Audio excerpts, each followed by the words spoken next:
صل على محمد وآل محمد۔ ناظرین سلام علیکم۔ خداوند متعال سے دعا ہے کہ آپ جہاں کہیں بھی ہوں صحت اور سلامتی کے ساتھ ہوں۔ اسلامی داستان سیریز کے اس پہلے ایپیسوڈ میں آپ کا استقبال ہے۔ اس سیریز میں انشاءاللہ ہم اسلام کے وہ واقعات جو تاریخ میں رونما ہوئے ہیں، وہ داستانیں جو ہمارے لیے عبرت انگیز ہیں، انشاءاللہ اس کو ہم بیان کریں گے۔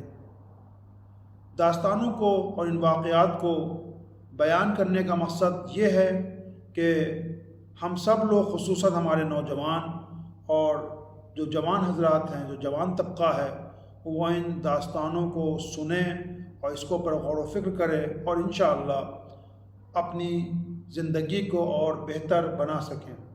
تو انشاءاللہ آج کے اس پہلے ایپیسوڈ میں ہم ایک بہت ہی عبرت انگیز داستان کو، واقعے کو لے کر آپ کے سامنے حاضر ہوئے ہیں۔ آج کا یہ واقعہ یا آج کی داستان محمد باقر کے متعلق ہے کہ آپ کا نام محمد باقر تھا، لیکن آپ میر داماد کے نام سے مشہور ہیں۔ میر داماد فارسی میں کہتے ہیں بادشاہ کے داماد کو، لیکن یہ بادشاہ کے داماد کیسے بنے، اس کے پیچھے ایک واقعہ ہے، اور واقعہ کچھ اس طرح سے ہے کہ یہ محمد باقر ایک مرتبہ اپنے حجرے میں، اپنے مدرسے کے کمرے میں بیٹھے ہوئے تھے۔ آپ طالب علم تھے اور مدرسے میں اس وقت چھٹیاں چل رہی تھیں، سارے طالب علم مدرسے سے جا چکے تھے، لیکن چونکہ آپ کے پاس اتنے وسائل نہیں تھے، اتنا پیسہ نہیں تھا کہ آپ بھی اپنے گھر جا سکتے، لہٰذا یہ اپنے مدرسے کے حجرے میں، کمرے میں، روم میں بیٹھے ہوئے تھے۔ رات کا وقت تھا۔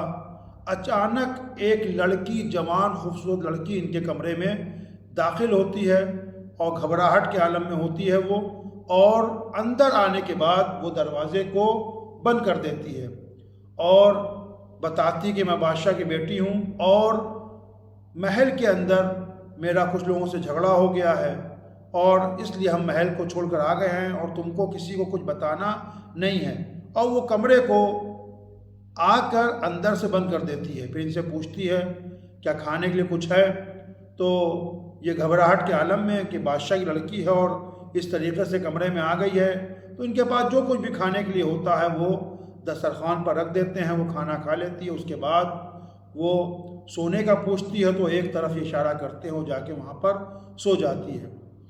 اور اب یہاں پر ان کے نفس کا امتحان شروع ہوتا ہے۔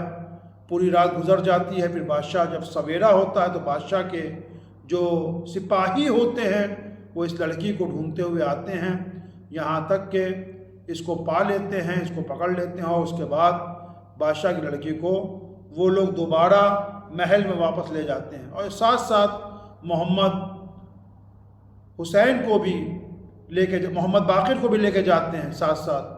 اور جب پوری داستان معلوم ہوتی ہے، بتاتی ہے وہ کہ اس طریقے سے ہم نے اس کے کمرے میں پوری رات گزاری ہے، تو یہاں پر بادشاہ کہتے ہیں کہ تمہاری دیانت کا امتحان لیا جائے گا، کوئی ثبوت ہے تمہارے پاس؟ تو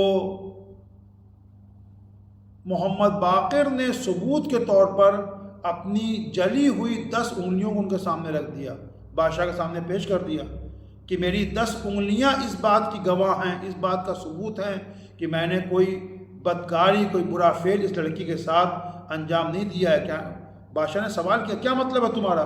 کہا کہ جب یہ لڑکی کھانا کھانے کے بعد سو گئی تو میرے نفس میں مجھے ابھارا، مجھے گناہ کی دعوت دی، لیکن جو چراغ مطالعہ تھا، جو مطالعے کے لیے میں نے چراغ رکھا تھا، جو شمع اور تھی میرے پاس، میں نے اس کے اوپر اپنی ایک انگلی کو رکھ دیا، اور اس جلتی ہوئی شمع کے اوپر میں نے انگلی کو رکھ دیا، اور میں نے اپنے نفس سے یہی کہا کہ اے نفس، اس آگ کا مزہ چکھ اور روز قیامت جہنم کی آگ کو یاد کر۔